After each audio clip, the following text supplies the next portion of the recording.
Okay, let's get started with the first question that we have. It's open to both of you. What's the main difference between an inbound and outbound marketing in your perspective? It can be anything. Aaron, would you like to start first? Okay, sure, no problem. Right. From my perspective, how I look at inbound and outbound marketing, right, is mainly some marketers knows this like a kind of like pull and push kind of marketing in the older traditional sense of the word of like inbound, right? Again, the way of how inbound works per se is actually it's about when you say pull, right, it's attracting what do you call attracting customers, right? The right target audience by creating value. So this is where I'll see the main differences between businesses that practice a lot of inbound and outbound. Outbound, the methods of outbound or tactics, right, is a lot of the kind of like interruption of the customer journey, I would say. Yeah, I'll say that's the main difference between both. How about you, Marcus? So I tend to agree. Outbound marketing is a lot of buying databases, emailing all these people, trying to. I'm sure all of us on this call has at some point received emails that say, "Hi, this is who we are. This is what we do. If you'd like to learn a little bit more, let's arrange for a call next week or this week." I'm sure all of us get that kind of messages, if not daily, at least a couple of times per week.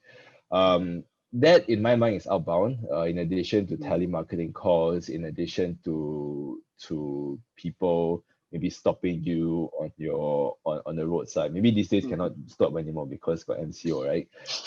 But that's what most people see marketing in the traditional sense. Now, of course, with the age of digital, I'm sure Aaron's business is also the beneficiary of this, where people are now awakening to this idea of, hey, look, I can actually just make sure that I build an audience or community or for my business, and then eventually I can attract them, I can pull them over to me. So this requires a very different fundamental thinking of how one sees and understand marketing. Inbound is a lot more, in my mind at least, time effective or efficient. And this has been the main premise that we build our business on, and we also support other businesses to be built on as well. Yep. I agree that, Marcus. I mean, in this digital era as well, I think the most important area is because like content is being consumed by customers nowadays, right? So getting in the right positioning, providing the value to your customer in the early stages of the engagement, where they are like strangers to your brand, they don't know about your brand itself. I think it's a very good area of to start the engagement or to start the relationship as well. But with this digital era, we do see a lot of outbound, especially they use like newer channels, like even like LinkedIn, for example. I do experience personally myself, like people just add you on LinkedIn, and then the next thing is that bam, they try to sell you services, right? So annoying nowadays. Yeah. Yep. I think that's how they make good use of the social media, I think. Yeah, true. Okay, thank you. Let's move on. The second question. What do you think is the most effective inbound marketing implementation for your company? This one we start with Marcus. Sure. So about 3 or 4 years ago, because I operate from a digital marketing agency space, which for some of you who may know, it's an extremely competitive industry, right? The barrier of entry to starting a digital agency today is very low. Anybody can start a digital agency with just one person, literally one person, i.e. yourself, like right now. So because my industry is so competitive, what we set out to do together with my team is 4 years ago, we said, look, we are going to be the most aggressive content marketing hub as we possibly can be, right? So we started creating more and more editorials on our blog. We started sending out emails, purely content emails, quite fairly aggressively, I would say.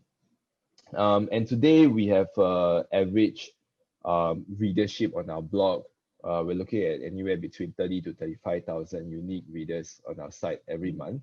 And our list size is slightly over 10,000 people today. And these are all subscribers to our blog. Now, my business depends a lot about inbound, which is why, you know, when we get most of our business through people reading our blog, reading our content, which took 4 years and consistently continuing on, or fairly painful efforts of, you know, putting out content out there, making sure people read, then they subscribe to our base, they start receiving more and more of our email and newsletters, and they start to understand the methodology and the approach that we take when it comes to digital marketing for P2P companies. So I would say that has been by far the most effective method. And I would say I built my entire business based around inbound. So if you ask me, do I know of any other better marketing methods? Unfortunately, I don't. Okay. Marcus, just now you mentioned about how long you've been doing the About 4 years now. 4 years. Yeah. Then only you see the result that you have right now. Only at the start of this year where I would say, look, everything is paying off from 3 years ago. Because when it comes to inbound marketing, you know, the kind of effort that's being required is, what does it require? It requires first writing amazing content that can cut through the noise and really appeal towards what people are really trying to go for. So for example, you know, right now, if you were to Google search terms such as WeChat statistics, for example, I think you'll see us like rank, one of our pieces rank all the way at the top. Or if you were to Google like how to build a chatbot or chatbots in Singapore, for example, you see our content rank pretty high up there. So, you know, one can easily imagine that if somebody leaves an inquiry and then they receive our content, they didn't really, they don't really become a sales qualified lead immediately, right? Nobody will say, hey, I want to talk to an agency after reading up your article. Most people don't do that. Most people instead will read and they'll just stay on the sidelines for a long time. So it takes a lot of, you know, helping them understand, educating them a little bit. But when these deals come, they come in big, which is one of the things I'm very thankful for. And I think Nicholas Chai has just left a comment that said I should give thanks to COVID. Yes, you are exactly right. I think if there was a COVID temple, I'll be there to be very grateful for, at least for our side of the business. I do also understand that there has been a lot of other people that has been affected as a result of this crisis, and I hope that, you know, in some way or another, I feel that I'd love to extend any kind of support if possible. Great. Aaron, what about you? Okay, I'll say my case itself is quite similar to Marcus as well. When we had around 3+ years ago when I first started the agency LaunchPad, right? So the important thing is about the positioning, because when we first started agency, as Marshall pointed out as well, you know, the barrier entry is very, very easy as well. You know, people, you know, just watch a couple of YouTube videos can become a freelancer to go as a digital agency, right, in a smaller scale. So that time it came to us like, you know, how can we position ourselves most importantly in this like kind of like crowded market. So we went through like, okay, I think we should put in like inbound marketing methods for the Malaysia market. At that particular point in time, you know, even from SEO, just go to search engine, right? Just find for inbound marketing.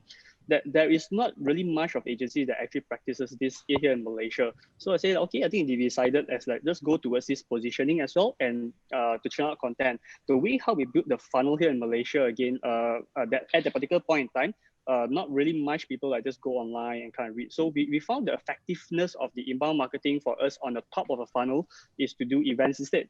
So every year, like 2017, we did the email marketing sales masterclass, and then it follows through until this year. So COVID this year itself, we couldn't have like kind of like big large events. We usually have it at Magic, and then that actually helps us to drive us down the funnel, you know, and then providing value first. This is where we do content marketing as well.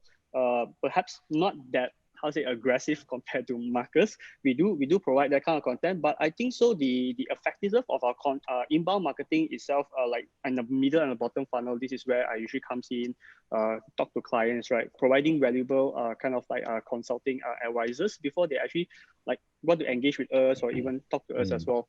So this is something that is very effective here in the Malaysia market. We realize that people like to go to event, mingle, social networking. So we kind of apply the kind of methodology into our context of a business. Yeah. Okay. That's a good point. If I can ask Aaron, now with COVID, how do you do events? Do you do it on webinars or how do you do that? Yeah, we are actually doing through webinar. To be honest, this year we didn't really focus a lot on webinar because how I actually the strategy that we actually move forward as well. So we try to see the sentiment of the market, right? In terms of like digital agencies, there's plenty a lot in the market here in Malaysia. So in terms of like I think just now the Jian mentioned about actually have another company called Covers, a digital solution. Because what happened is that we see a lot of uptakes when it comes to systems or digitalizing their so-called their businesses, right? I think the first main touch points like website, for example, CRM. So as also a HubSpot partner, we actually pivot towards that path, and then we use that as a method for us to actually get in the early leads as well. And because in terms of business resistance, in terms of marketing, for them, marketing is kind of like sometimes in a market here in Malaysia, they're not sure like visualizing ROI, should I engage an agency or maybe I should DIY kind of things themselves first. But going through a systems like a free CRM tools like that, right, really help them to uptake the first step to digital transformation. And hence why we actually very focusing during this COVID period. We're focusing in terms of like fulfilling clients' demand and things like that. And then that's hence why by this year's event also kind of like a bit short run compared to the past 2 years. Yeah, but we do still do online events, webinar as part of the HubSpot KL kind of group. We still champion quarterly kind of webinars just to give back to the society, community, just to let people know what inbound is about. Okay. Awesome. Okay. Understand. I think somebody asked the question. Yep. Does that mean the company or agency always need a good writer? Yes, the answer is, at least from my point of view, the answer is yes. You always need to get a good writer. If it's not you, then it has to be somebody that you really, really trust, and is obviously somebody who is also super competent in understanding inbound, understanding how to create quality content that can really cut through the noise. For me, it's all about how do you say things that can really be different from most of the content out there? Because anybody today, if they want to learn anything, there's YouTube, there's Google. You can easily Google anything. You can learn literally anything you wanted to learn about. Like even during your MCO, me in Singapore, circuit breaker, I wanted to learn how to bake. I've never baked a single cake before in my life, and I wound up baking quite a number of cheesecake now. So yeah, I think it's all about making sure you have great quality content. For that, you need more than just a good writer. You need somebody who can think 2 or 3 steps ahead. Yeah, I just want to add on a bit to Marcus' point as well. I mean, having a good writer is good per se, but that writer must also able to empathize towards the customer, the customer you're targeting, your ideal customer, or we call your buyer personas, right? Right towards that path as well, in terms of the industry you're solving. So I think that's the most valuable area. Right, because I do encounter writers that actually write quite generic. They are not very specialized or in-depth into a particular industry. That's where the effectiveness of that particular inbound, whether it works or not. Right. Wait. I think I skipped a field. Okay. Someone in the chat asked about Gruna asked about some summary. Just now, Aaron shared his inbound most effective inbound marketing is actually an event. And then for Marcus' side, he's more towards doing a very top-notch content, all right? But really, all this takes time. I think a lot of people don't understand that. They feel that they want to see ROI straight away. So they implement anything, they want it straight. There's a return for me. But as you guys heard just now, both of them are use about 3 to 4 years to only see a result that they want. So everyone needs to be patient about this. Yeah. Okay. I think you're right, because a lot of businesses that I encounter, they expect to do marketing and right, and then they expect their so-called immediate ROI. Their ROI is usually in forms of like revenue or customers. Yep. That shouldn't be much of a case, because they should look towards the marketing ROI, like traffic, engagements, right, bounce off rate and things like that. That's more important in a shorter run compared to the long-term business run, I would say. Yep. Yep. Yeah, completely agree. And I think, look, if anybody, I mean, I don't fault anybody who says, look, they need to start making bang for their buck by tomorrow.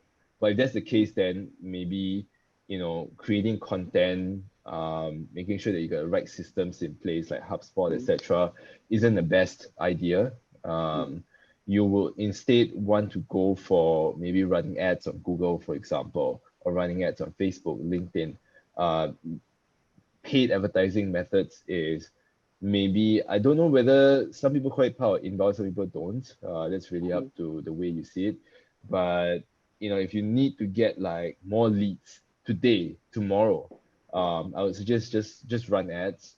And thanks to how sophisticated our technology platforms today, such as Google and Facebook, it is 99% of the time very probable that you can accurately reach out towards your intended audience by running ads.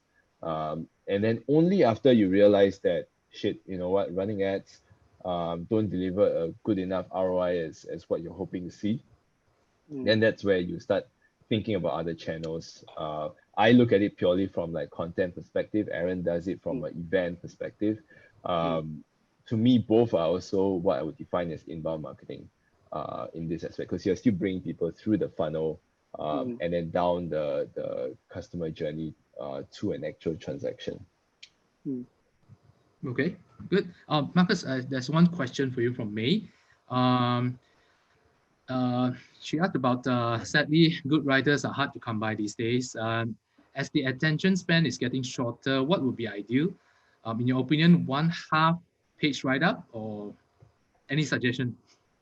Any recommendation for? Sure. So the short answer is that if you're writing articles, you want to write longer than shorter. You want to write a 300-400 word article.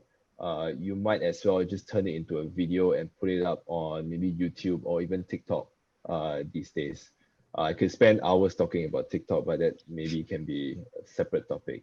Now, why I say you want to write a longer article rather than shorter, like I said, it always depends where you're placing the content, right? If you're placing the content in an email, then you want to keep it short, but you always want to have a link to something longer. I can send you a few links later in the chat in about 2 seconds that you can see that we have written an article. In fact, maybe let me do it right now on our blog, and you can see that this is easily, I think, if I were to put my best guess, about 3,000 words on this article.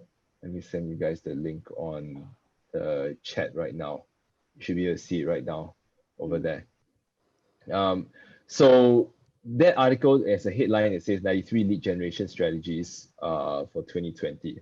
If you scroll down, it is a whole freaking long article. But in terms of the traffic on my site, I think this easily contributes one of my highest traffic pages on my entire website.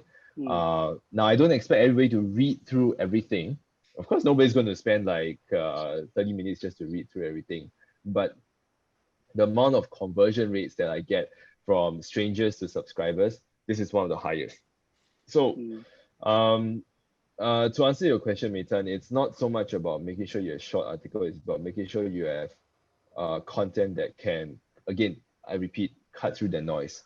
How do you cut through the noise? It can be longer, it can be different in the form of angle, it can maybe address something more specific that nobody else has addressed before. These are ways of how you can cut through the noise. All right. Yeah, Marcus, I'll agree onto that as well, because in looking at the context of where are you posting as well, and like for example, in terms of where you post, like for example, a social media, which is like your top of a funnel, right? So the copywriting is more towards that area that you wanted to grab people's attention. So the copywriting is like more towards you're getting people to click towards your blog website, for example, and the article itself must be, must provide a lot of insights as well for people to lead down the funnel of your intended workflow. Yeah, so I think that should answer the question as well. It depends on where you post, but is it a half page or one page? As long as sometimes infographic works very well as well. Like we do infographics, so sometimes people just see through the infographics and then we lead them down to someone to subscribe towards our blog, and then they also are like just follow through the intended CTAs as well. Yep. All right, good. I hope answer this both of you guys answer their question. Can we move on to the next question? Is can we only implement inbound marketing? Let's start with Aaron. What do you think? I would say inbound marketing works. I'll say it works in the longer run per se. For me, I look strategy as overall. You must have something that's short-term tactics and also a long-term. I think Marcus Issa did point out as well. Running ads in a short run, especially when a brand is new, it gets a lot of brand awareness kind of thing, like kind of paid media, paid traffic. But inbound marketing, it takes a while to pay off. It's similar, like like you do all your search, organic search, right? Hitting them, you might not get a short conversion. In longer run, yes, you'll be. I mean, the idea of an inbound is making you or the brand itself that is very kind of like expert in a particular domain, in the particular industry, right? So when people kind of search for certain keywords, what they're looking for to solve their pain points, they discover you as part of that kind of a strategy, right? So how I look at inbound and outbound marketing, regardless of cost, I always look at the final part of it, which is customer acquisition cost. So if a customer acquisition cost for inbound, taking account into not just creating content, how much are you paying your staff to create content, for example, and then how are you boosting it? Track all of that. Most important thing is also must track. At least we track all the key metrics, and then in the short run itself, maybe you get the leads that you intended because you have a lot of awareness. You reach out to a lot of people, but in the long run, you might hit the right people. Right, so that's how I look at inbound marketing in a short run and a long run kind of basis. So you need a combination of both, I would say. Okay. Marcus, what about you? I would say, can we only implement inbound marketing? I don't suggest to do only inbound marketing. I would suggest, it depends on any stage of the business. If you feel that you're an industry that, requires a little bit of education, then yes, you want to do inbound marketing. Maybe there are Marcus, some maybe let's put some context on this question. Because we do have people replying on this. We do have audience that are doing freelancing, and some are tourism, and some are F&B, manufacturing, FMCG. Maybe we can use some of this example as maybe how can they implement this, or can they only implement inbound marketing for their industry? Sure. So if you think about inbound marketing, I would break it down into three main phases. I borrow this concept from HubSpot. I think Aaron would find this fairly familiar as well. So there's this thing over here called the flywheel. Yeah, I don't know if you can see this little widget here, right? Yeah. So it comes with three parts, right? If you see the one in yellow, let me turn off my virtual background so it doesn't really distract. I saw service. So, there we go. Yeah. So you can see this, right? Sales, service. So right in the middle, these are your customers, right? Okay. That's in orange. And then you've got right at the top here, which is marketing, yellow. So marketing means driving leads, building awareness, etc. Then after marketing comes down to the next part, sales. Okay, I don't know whether you can see the word sales or whether it's you see the mirror image of this. And after sales comes the third part, which is service, where you need to delight your customers. So if I were to break it down into very simple terms, these are the three main core parts of having any successful inbound strategy.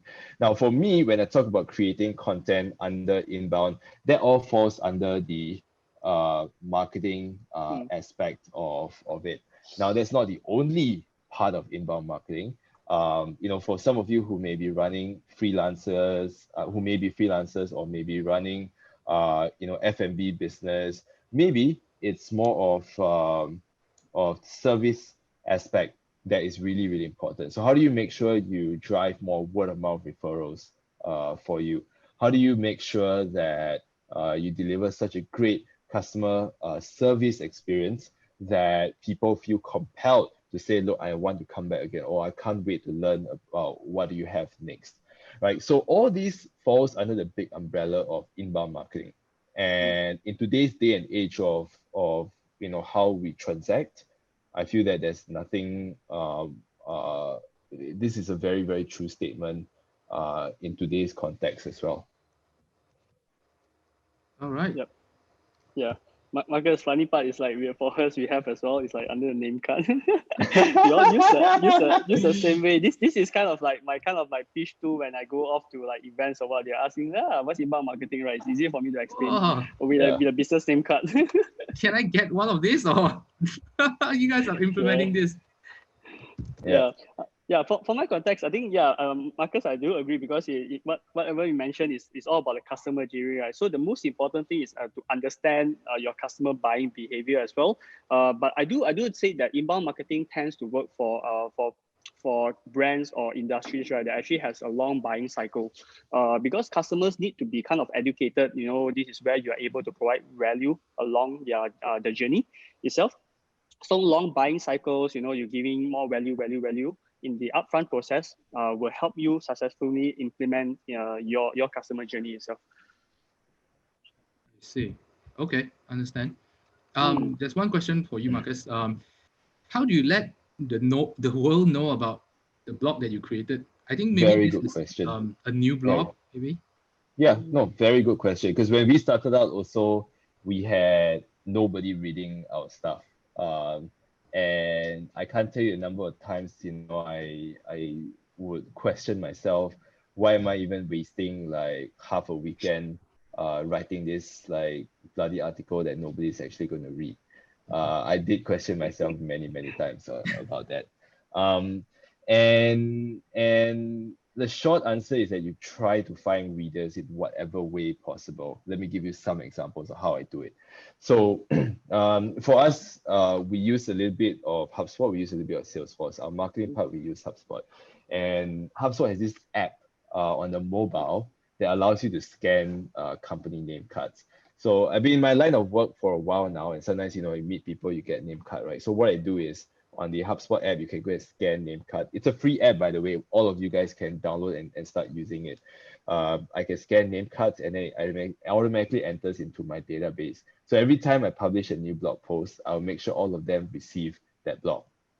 Whether or not the article is relevant to them, back then when I started, I really didn't care. I just want to make sure I see some people reading it. Even if it was at least 10 people, I was happy about it.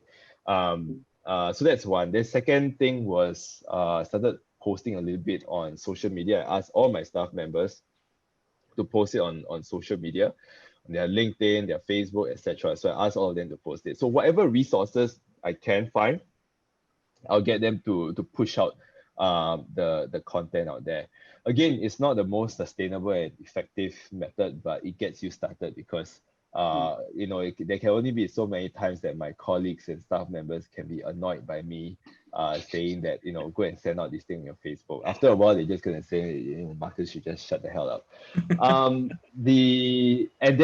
Another key thing is to ensure that you consistently look at SEO best practices on your article. You want to make sure that when you write the article, you want to do some keyword research, you want to know how difficult that keyword is, etc. So all these SEO best practices you want to incorporate in the article. Now, one of the SEO best practices is to consistently ensure you update the article over and over again. The same piece of article, same URL, just make sure you update it. Google likes this kind of thing when people update their own article. So like, for example, one of my articles is, if you Google chatbot Singapore, you see one of our pieces rank all the way high up there. And that's because I think today, if you see that blog article, it says like the 16 of the best chatbots in Singapore for 2020. Now 2021 is going to come and we're going to update that piece. That same article, we're just going to add maybe 2 or 3 more chatbots in there because the article is about chatbot. So we're going to update it at least once a year. So I would say, having these things and then doing it consistently enough making sure that you also, I call this other technique called guest posting. The more you do these things, the more you can get links back to your blog. And the more you get links back to your blog, the more articles you produce, the more and more traffic you get on a monthly basis.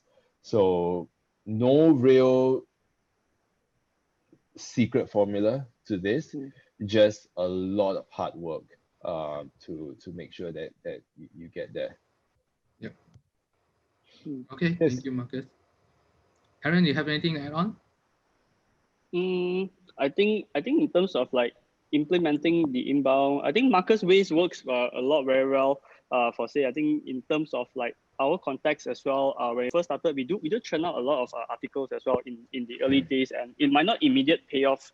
I would say that context, like for example, we do have an article about like inbound flywheel as well. So that's where I think that period of time, Haspa was talking about the new revolution. You know, that's the funnel is broken. Talking about new flywheel kind of thing. So we do write articles about that as well. So going into trends, going into like understanding certain marketing concepts and techniques, right? That you want to capitalize that and write an article about it. It really helps a lot when it comes to your specific industry. This is basically our industry, but look into your customer context, right? Like in this industry, what is new and what is a problem? You know, this is where if you want to start inbound marketing, it's best to look at the problem statement that your customer is facing. What product or what solution are you solving for your customer? Write your article towards that, and then consistently, like Marcus said, put hard work towards it. Distribute it, put it up there. Over time, it'll start to pay off by itself. All right. Okay. Hope you guys write this now. And there's a few important points that both of the speakers are mentioning just now. I think it also leads us to the next question. Is inbound marketing suitable for all industry? As we all have just now in this the chart, I noticed there's a few very, I can say, not so popular kind of industry they are in. Example, that there's someone in robots. Okay, so I'm not too sure what kind of robots they are in. What kind of industry are they manufacturing of robots, or are they doing R&D on robots? And also someone inside doing chemical manufacturing. So industry like this, are they all suitable to use inbound marketing for their business? So I would say instead of asking whether inbound marketing is suitable for my business, I think the more pertinent question to ask would be, how are my customers getting educated about my products or services, right? So you want to ask that. If they say the first thing they go to is going on Google, or at some stage they go on Google and they check for maybe your reviews, or they would check, they would try to have client references, right? And if they want to ask for client references, then how do they do? Do they ask you, or do they try to find about you online? These are kind of questions that you want to start plotting in the form of, okay, what is your customer journey? That's something that I think Aaron does well as well. You plot out the customer journey on the digital aspect. Then the other question that you want to ask is, okay, so looking at all this journey here, and looking at this, we call this the flywheel here. Where can I address these gaps in their journey, so that I'm speaking to that prospect at that time that I can bring value to them. So in this example of chemical manufacturing, so you may produce chemical products to supply to maybe drug companies or cleaning companies, etc. They are more towards whatever it is that you do. They are more towards car care products.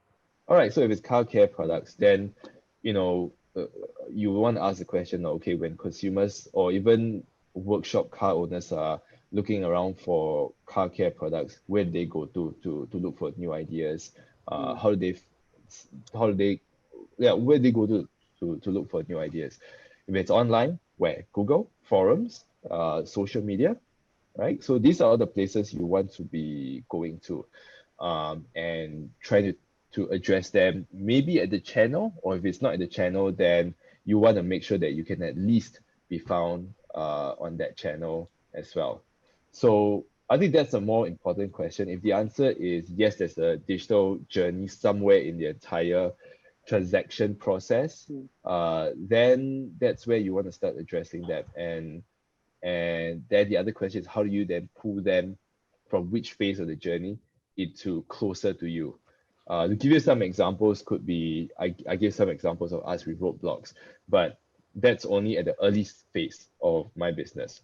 Then let's say if a prospective client is already deciding whether it's Brew Interactive or another agency that they want to hire. Well, then in that case, my question I ask myself is, all right, so what can I do to bring that customer closer to me? Well, maybe I can show them a little bit more about our customer testimonials, which is why we produce a bunch of long case studies that we've written, and we say, look, all these are the case studies relevant for you. Go and check them out now. And yeah, I think this is how we do it just for us.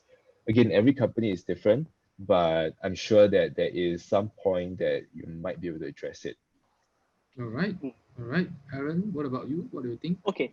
I'll say that the most important and fundamental of inbound, right, is really to understand the customer journey, as Marcus mentioned.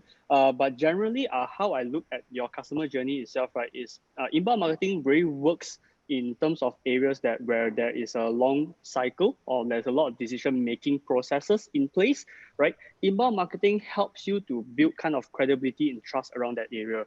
So what I mean by this, right? For example, if a decision-making process of, like, for example, buy a car, a commitment, for example, it takes a lot of time, right? You need to get a lot of information, you need to digest, and then with the web itself, nowadays, people go online. It's very different from like back 10 years ago, right? Where internet, information is very hard to get. You want to get information maybe in the books, the libraries and things like that. Right now, information is available everywhere. So the point is, in your customer itself, when I want to buy a car, for example, what are the pain points that they face at a particular point in time, and you want to address it. And if it's on digital, that's way better because the information has shifted. You see the trend that 10 years ago, people, in order for you want to get information, what do they do when they buy a car? They walk into a showroom, right? And then the salespeople start to go down there and deliver value. But because of the era has shifted to the consumer side right now, all of us, the information is available in our fingertips, right? Google is there, social media is there, right? You can get all the information. So I would say that look into your customer journey and understand how they consume information. How do they make decisions as well, right? And you want to tackle or being there along the entire journey by giving them value upfront. Right. Then this is where it helps you solve in terms of like the industries. Usually I'll see FMCGs or shorter cycle. For example, the decision making is like very short cycle. It helps you to position yourself, but it does not necessarily gets you the customer that you wanted in that short kind of place, right?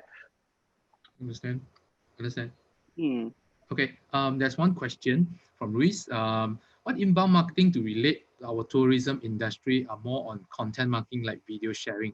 So I think what Luis is trying to mention about this, what kind of content is more suitable for their industry? Any comments on that? What kind of companies does the questioner? I think Luis is in tourism industry since asking about the inbound marketing related to tourism. So I'm going in almost half blind here. Tourism industry can mean a lot of things. And I have a few ideas here if I were to switch places with Ruiz. The thing about tourism is it's very eye appealing in the form of video content. So he's exactly right in terms of like video sharing would be a great way. But more specifically, I would point your attention towards the fastest growing social media platform in Malaysia and even in most parts of Southeast Asia right now, which is none other than TikTok. Now, most people sort of think, why should I even be on TikTok? Because it's mostly known for two types of content. One is people dancing, and second one is like stupid funny videos. And that may be true, right? And that's why as a platform it got so addictive so quickly. But ByteDance, which is the company behind TikTok, also recognize that they are trying to compete to be one of the largest social media platforms in the world. In order for them to do so, for TikTok to be a more sustainable product, they cannot just rely on it being a funny video and a dancing video platform. It has to be more, it has to be educational, it has to be eye-opening. And this is exactly the reason why some folks in ByteDance first opened an APAC office here in Singapore, and they are starting to go to more and more companies around this region to do two things. One is to sell more ad space, which is obvious, right? Everybody has to make money. The second one is they're going to brands to encourage them to become content creators on TikTok. And there's nothing more exciting than this in the social media space right now. To give you guys some stats, if you don't believe me. So most people think TikTok is more for the 17 or 14 to 21 years old. That's true, that's one of their largest demographic right now. But the fastest growing demo on TikTok is 35 years old and above. And these are people with the slightly higher spending power compared to your younger folks. So, and at the same time, TikTok is giving plenty of incentives to business owners who want to grow their presence on TikTok. So, they give ad credits, etc. If you create great quality content, TikTok is more than willing to get behind you. But, nothing lasts forever. This kind of strong added incentives is not going to last forever. I do know of several companies that are just growing their business purely from TikTok alone. So if you're talking about tourism industry, I would strongly suggest to look at or to assess that as a platform and make a decision from there. Okay. Aaron, you have anything to add on? That's great. I mean, that like TikTok, I still do use TikTok, like for example, for education as well. During the COVID, I think I see a lot of contents that people creating is more like kind of very educational. Like for example, how to create a creative video, how to film, how to do art, for example, things that is not really per se, right? The way how I look at TikTok, yeah, I mean, it's a very fun kind of social platform. But I do see a lot of brands are starting to go towards TikTok as well, because the awareness there is kind of like, it's very massive, like Marcus mentioned as well. For the tourism, is actually, I would say that in terms of content marketing, doing videos, I think, yeah, it's very, very eye appealing. Doing video is a great area, but most important thing is the publishing side of things. You want people to discover your video. That's one key area. But if you are more towards, like, I would say, I'm not sure if you are in providing solutions towards like hotels, businesses and things like that. Sometimes, like, for example, doing a short article or even like an ebook talking about the tourism trends in Malaysia, for example, will get you a lot of people, a lot of eyeballs downloading your article or downloading your ebook per se, if you say you are providing solutions towards the tourism industry. Because I'm not sure where I'm coming here from. Are you the one that's providing solution, or you're more towards the B2C side that like hotels, for example? So I think, yeah, that's a good area to look at it. Okay, great. Okay, let's move along. I think this question is more towards relate back to just now what both of you just mentioned about the channels that you guys are using and the result that you are getting. So let's put a context on omni-channels. Omni-channel basically means that doing marketing in a lot of platforms and social medias, email marketing, content, SEO, everything. So what do you guys think? Do you guys agree that a business that start up, they should go all out, like going TikTok, going email marketing, providing content, write blogs, SEO, everything, or they should like focus on one side, then only they slowly move on to another? What do you guys think about this? For me, I would say focus first. It's very ambitious if you want to do everything at once. Yeah, I can't imagine anybody to say, look, I want to invest this much time, money, and resources into wanting to do everything. You're going to kill yourself too quickly. I would say focus and decide on which platforms are the best one to go to first, and then work your way up from there. Yep. How I looking, I also agree, Marcus. I'm looking from a perspective, let's say, for example, if you're a small company, right, I would suggest to do something what we call trying. You just test out different channels, different marketing. what results are you getting from this particular channel, and then at the end of the day, you focus down, right? You can use different types of like tactics. For example, for me at the early shot, I'll say you use a like shotgun tactic. You scatter shots across different channels, trying different methods, and then you see which one that sticks. Right, which one that sticks along the line. This is what we call use a machine gun method, right? Just continue that path, try to get the optimized towards the result that you wanted as well. If certain areas in terms of omni-channel marketing for small brands are going through that path of like spending in, not sure what's the focus, is very how to say, it's very dangerous because your resources are limited, for example, and then you want to focus what is the most effective way, or when usually business they want ROI instantly, is to try, test out, and it doesn't work, you just eliminate out, at least for now, and then you focus the one that brings you the result. And in the meanwhile, once you have a bit more budget, you have your bigger size, you have more resources, open up the channels again, try out different areas that give you maybe perhaps a longer run, because getting your brand out in the market is not that easy, especially you are just a small company or medium company. But towards a large company, I think that's where they go every channel, right? As long as the customer is there, they're always there. Aaron, can you put a context on how long should they see a result that you mentioned just now? How long should they test it out before they move on to another? You recommend, what do you recommend? Okay, so if let's say, for example, right, a new starts, let's say a new brand that you just you're trying to go in the market, right? So the first thing how I want to look at it is usually I want to look at in terms of not just marketing, because the most fundamental that of business to know is about their product. Are they solving a problem, a client's problem? Does their product itself, provide that kind of services and solution to solve a client's problem? To understand what we call a product market fit, right? So when it comes to marketing and product is always number one. So if your marketing is zero, right? If your product is zero, your marketing is one, is still zero anyways. So always focus on the product, solve the client's problem.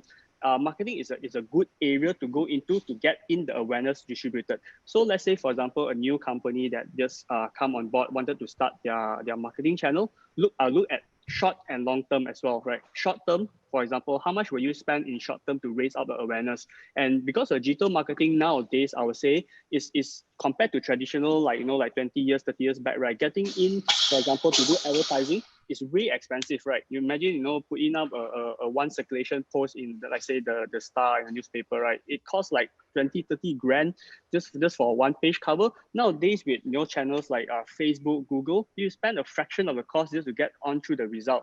And the best part is that you're able to understand which channels give you the correct matrix, and the early start. So for small brands, I would suggest to go a bit of paid advertising in the short run, just to build in through the market, to understand in the awareness, whether is there a fit in the market, you're hitting the right customer. But also spend a bit of dollars, marketing dollars, doing content like SEO and things like that. It might not generate instant results. Content marketing, or say also inbound marketing, it might not straight away put in like 10 contents, you get customers tomorrow. No, it doesn't work that way, right? You have to kind of work through a workflow, have a long-term strategy. It's very important to understand what's your short-term positioning and your long-term positioning. Craft out a bit of like campaigns or workflow. How do you lead customers down the journey, the funnel itself, and then from there you start to pivot. And you realize that if your customers or your buyer personas is not what you have crafted it for, start to pivot. Like social media doesn't work for you, then identify what's wrong with it. Is it the ads? Is it the targeting, for example, or is it your content? Is it no value? You need to eliminate all of that kind of process in a more systematic framework, I would say. All right. Okay.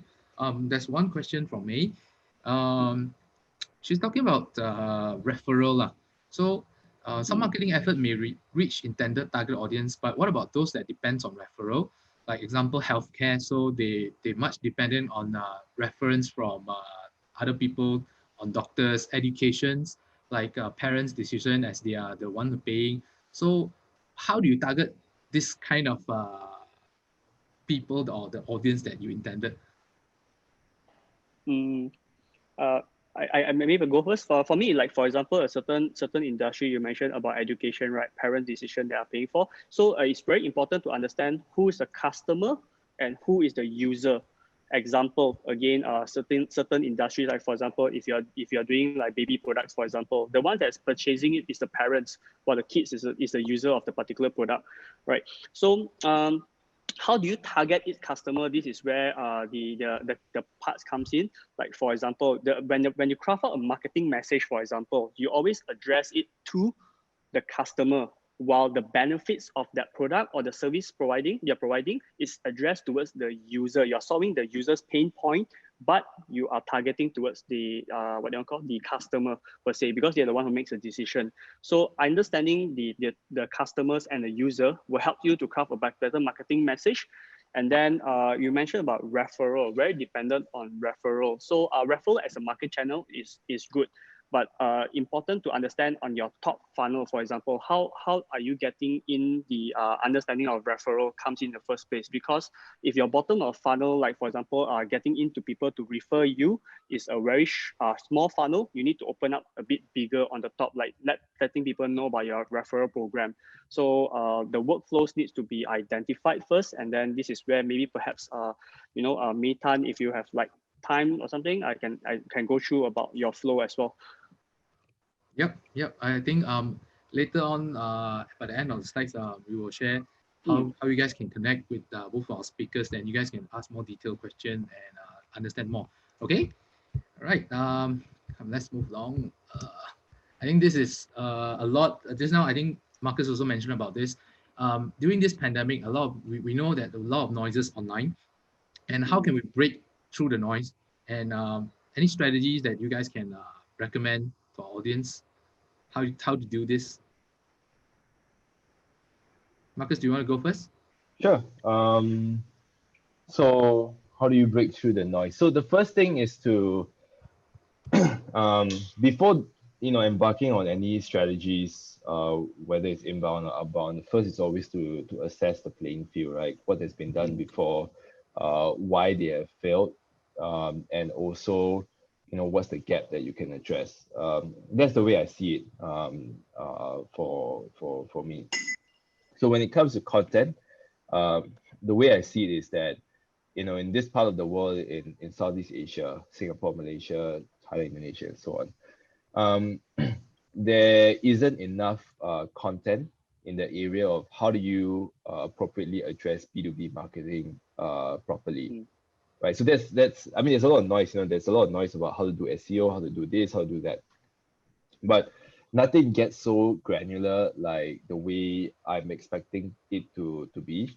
And also knowing the market that I'm trying to go after. That was one of the market that we're trying to hit, which is the B2B market. So understanding all this and also understanding the gap, this is where we say, all right, look, we're going to be like the #1 content creator when it comes to inbound marketing for B2B companies. And that's it.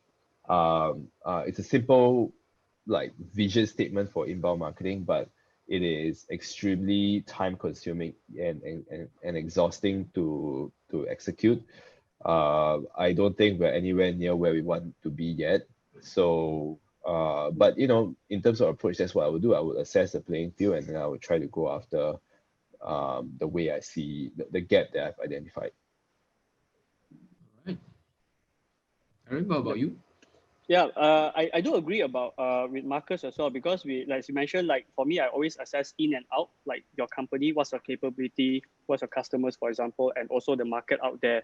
Like Sun Tzu says, right, you know yourself and no enemy, you win 1,000 battles, right? So it's very important to understand the market shift. And COVID-19, this recent pandemic, actually a lot shift, right? There's a lot of customer trend have very shifted. The way how customers behavior, or I would say a customer's way of doing work, has already shifted a lot as well. For our case itself, like for example, when we started with LaunchPad, we also do realize that in this particular market, for example, how do you stand out? Being a company that is just doing like an agency, marketing agency. And in this COVID-19, we do see a lot of shift in terms of trend, right? A lot of businesses will want to focus into digitalizing their business first. So this is where Covers came in for us. So it's a positioning that we actually take on for our company. We shifted towards where the customers so-called pain point are. So their pain point is not really, some of them is on the marketing, because if a company has already have digital presence, marketing will be the pain point. But what we did is that we want to address the lower tier of customers, that their first pain point is to go digital. So that's where we came out with a new brand coerce itself, right, to help to address kind of issue. That will be our strategy overall. And from there, when a customer starts to go online, have a system like a CRM and things like that, marketing comes naturally. So that our strategy. So we funnel it down instead of just going to marketing, and just be like any other companies, agencies out there. We focus on shifting our position into an area that say like, hey, let's help you to solve your pain point, right? First, while having to go online, right? Once you have go online, and then they will always ask like, what's next, right? Digital marketing comes in, right? You can start small, you can start big before you go further. So this is how we shifted our company as LaunchPad. But for the businesses out there, it's very important to understand the trends of your current customers. Right now, like for example, they can't go out for a house, during this CMCO period. What are the things have already shifted as well? If you realize your own pattern, like for myself during CMCO or MCO period, I also shifted the way how I actually interact, behave, goes to office and things like that. Understand your customer's journey, and during this CMCO, try to understand what have shifted. And then if you can, you spot the gap, right? Spot the gap and still address it into another way. If you are spending more time online, question is how do you reach them more online? Something like that. Okay. I'm not sure whether you guys are writing down notes or not, because I am writing down on that. I think both of speakers are sharing very insightful things that I think a lot of people might not really, they know, but they didn't know where to look at or what's the next thing that they should do. So I think both our speakers are putting a very good context for you guys to understand the steps that you guys should look at and where direction to look at. So I hope you guys are writing down and really assess the strategies that you guys will be implementing. All right. Okay, let's move on. This is, I think, a lot of people and a lot of businesses are implementing this kind of strategies, marketing, all that. But then I noticed they didn't really know how to measure their success. So I know marketing side, everything measure besides sales. What do you guys, in terms of company, what do you guys measure in terms of success for you? Anyone want to go first? Yeah, Marcus?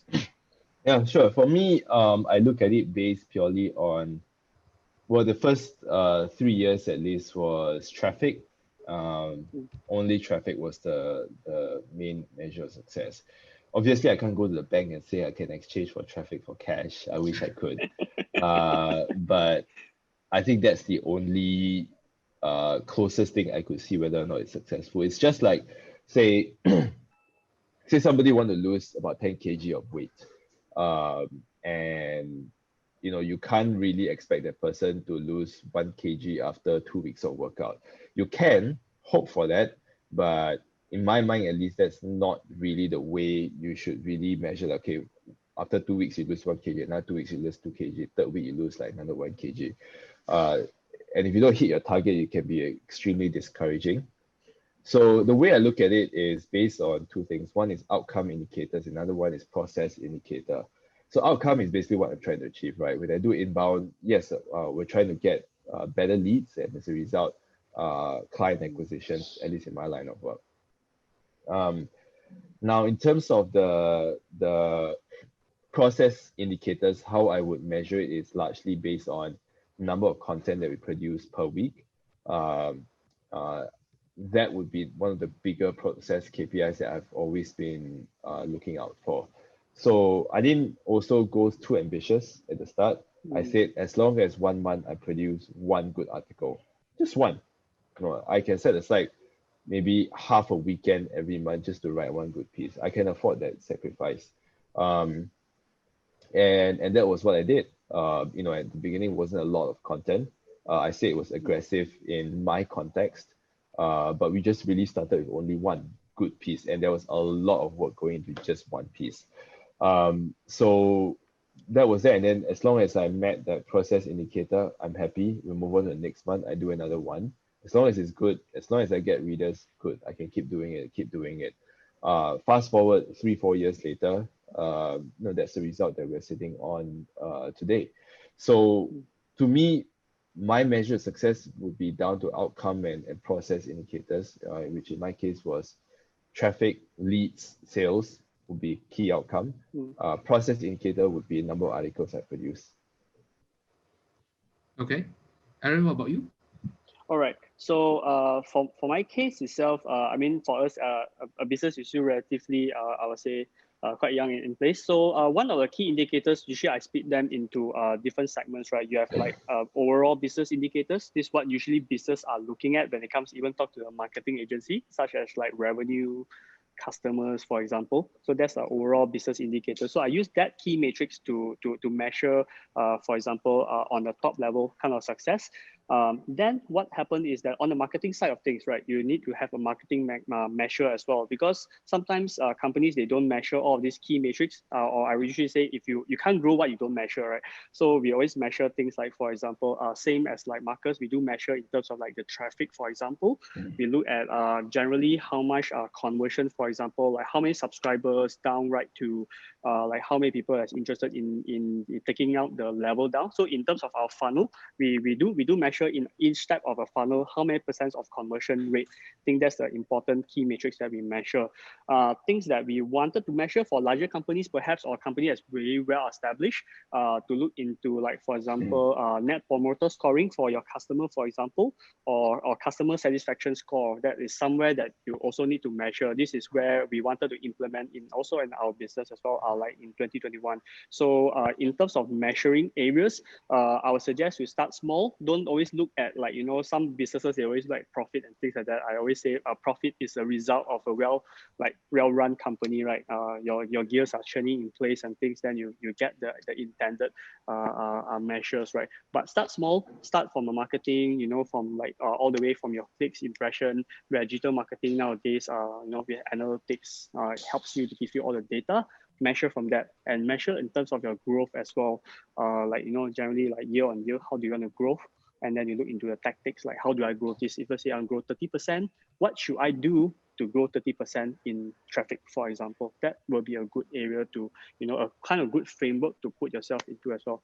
But anyways, the way Marcus put, you know, you have outcome and also like kind of input indicators, right? Which is great. You can measure in terms of that to understand productivity, plus also the intended outcome at the end of the day. Okay. Yep, understand. Great. Yep. Okay, I think we're almost a few more questions and we'll be ending soon. Roughly how much budget do you guys think is needed versus the return estimated? Let's say we put it example as a very small company that that's currently wanted to do all this inbound marketing. All right. I'll just go first, right? So in terms of budget wise, I always use this kind of like framework of how you want to spend and what kind of like kind of ROI, right? In terms of spending, I usually split into two key areas. Number one, understand how much is the cost for you to produce like kind of articles, right? And how much is put in the next part is that how much cost will you use, or what kind of methods will you use? How much will cost of that to get the articles being distributed out as well? Right. So some call it paid ads and things like that, right? So you must have some kind of commensurement in terms of your budget spend, how much to execute it, whether you pay an agency or you pay a freelancer or you do it yourself. Understand the time cost factor, how much you are spending on that, plus also the awareness side of things, getting the articles, getting in the ebooks or getting into video being distributed. That's where you pay to Google or Facebook, right? Understand the matrix. So the matrix I always use is like at least minimum 1-to-1 ratio. Means you will spend $100 to produce the article, you at least spend $100 just to distribute it out. But the ideal one is like 2 or 3 times more, because the more the better. But again, it depends on budget. So in terms of the return estimated, understand what key metrics you want to get as well at the end of the day. If you're looking at the bottom of funnel, like for example, you measure things like cost per lead and things like that. If you have a good industry benchmark, that's great. But if it's not, start to build one, especially this one you mentioned, a new company, you might have zero, you start from zero. Ask around, ask your friends, for example, do some surveys, how much it generally costs for the industry. But again, the offerings that you provide and the costs of ROI might be very different for your business, because the offerings might be very different as well, right? But just to give yourself a rough estimated, once you understand your key benchmark, and then I think you will understand what's next step moving forward. How much should I spend more, right? Okay. How do I reduce down the budget and increase the ROI? Yep. Okay. So I'll use a framework instead. Okay, understand. Marcus, what do you think? I have nothing else to add. I think Aaron has answered it sufficiently well and exactly what I would say as well. Okay. Okay. Good. Okay. One more. Any tools you guys can recommend to implement inbound marketing? Let's say let's take content marketing as an example. Any tools that you guys can recommend, like any topic research, keywords, SEO, what kind of things? Any tools to A benefit our couple. audience? I think for us, we use a lot of Ahrefs Okay. .com. I just sorry, I typed it in the wrong Yep. group. So it's Ahrefs.com. We also use HubSpot and Salesforce.com. We use both of them. Couple of other tools as well. I just can't recall what are the name of the other tools that my team use. But these are the main ones that we use a lot. Okay. Mm. Okay. For inbound marketing for our site, I mean, I guess Marcus uses Ahrefs. We use the system called SEM Rush. So we do it kind of like intelligence tool as well. HubSpot, we do use HubSpot as well for our tool. But my suggestion is that, in terms of understanding a tools, there's a lot of marketing technology around. So I think if the person who wanted to know more about what kind of tools should you implement, you can just always Google up, like, for example, it's called Marketing Technology Landscape, to give you overall how many companies are out there in what kind of space. So once you understand your customer journey, look at this kind of like areas and charts, what kind of tools that requires you to implement as well. Because some of the tools that are being recommended, perhaps it might be way off budget and things like that. Also use a website called g2.com, for example, right, to understand for example, how much the tool costs, where does it rank, and things like that. Getting some feedback from other people also, it helps very much. Personally, from ourselves, we also use other tools, to scan, like, for example, Hotjar, for example, to understand whether people are reading towards articles and content, and then mainly like other tools like analytics tool, data studios for visualization here and there. So yeah, I think most as marketers, what we use multiple marketing stacks, but for every business or different industry might have a different stacks itself. So the best one is, as I mentioned again, just go online, understand your customer, search for the tools that fits your requirement, and then do a bit of your due diligence or audit, right? To see does it fits you, and then at the cost as well, using a system like G2 just to so-called compare. Right. Okay. All right. Thank you, Marcus. Thank you, Aaron. We are running a little bit over time, but I would like to ask, do any one of you still have any question that you guys want to ask here? Or if you don't have any, or if you have any question, I would like to directly ask any of our speakers. You guys can connect directly with them. You can find Aaron in LinkedIn and Marcus in LinkedIn as well. And this below here is both of their email. If you have any specific questions that you would like them to consult you, or you would like to work with them, do contact them personally. And I think I would like to share a few things that I personally get from this sharing today. Thanks to both of you. The first thing is the flywheel is very good. the marketing to sales to service, and everything comes down back to your customer. And the most important thing that we need to look at is we need to understand our customer journey. So we need to select the correct strategies for it, and then produce the relevant content and to slowly gain trust. And the most important thing that I think a lot of businesses that overlook on this is the time. The time that we need to spend on implementing this kind of inbound marketing strategies, or any strategies, any marketing strategies that really would take times to produce. If you want fast result, just go for ads, right? Yeah. So I think this is very, very insightful, and also one of the things I feel very beneficial is how do you measure the success. Just now, Marcus just put in the context is knowing the outcome and also the process indicator, which is a lot of businesses or freelancers that don't really go to look at the process of each indicator. They only just want the end result. They just want the sales. In the end, they just want the sales. But then what is the whole process that any implementation of strategies that you guys have implemented, and what are the individual results or outcomes, small outcome that you guys can measure? A lot of people are forgetting about that. So I think, Aaron, Marcus, do you have anything else to add on? Yep. In terms of metrics, as I mentioned, I think there's some good books that you can just get off the shelf as well. Not so you can see, like key marketing matrix, for example. We can't see it. Is it? Yeah, we can't Can't see see, it. Oh, okay. Maybe you guys, you can put in the chat and let them. Oh, okay. Yep. It's called key marketing matrix. Let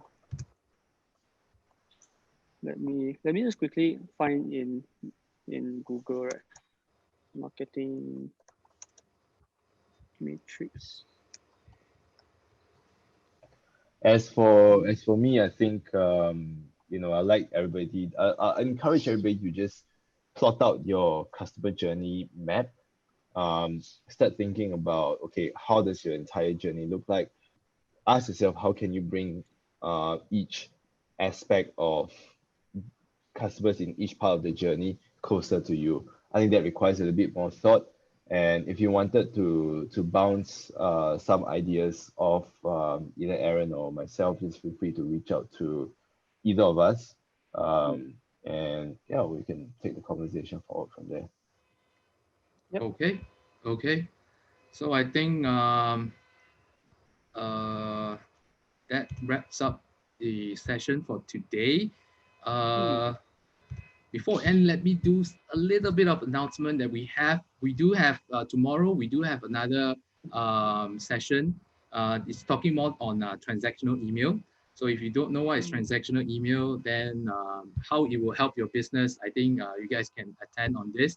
And it's something more technical as compared to today what we're discussing about marketing strategy. But that one is more towards more technical implementation on API and how you can use transactional email to benefit your business. And once again, I would like to thank Aaron and Marcus for their time. They are very busy and they find time for their busy schedule to teach you guys, to share on their experience and their knowledge. And also, I would like to thank all the audience today stay along with us, I think, for 1 hour plus. And thank you guys again. And thank you, Exabyte, for holding this event. And we hope to see you again in the next session. Thank you, Aaron. Thank you, Marcus. All right. Thanks. Thank you, Thanks, everyone. Marcus. Take care, Aaron. Jian. Bye, guys. Bye. Stay safe, huh? Thank you. Bye-bye. Bye. Exabytes. Grow your business online.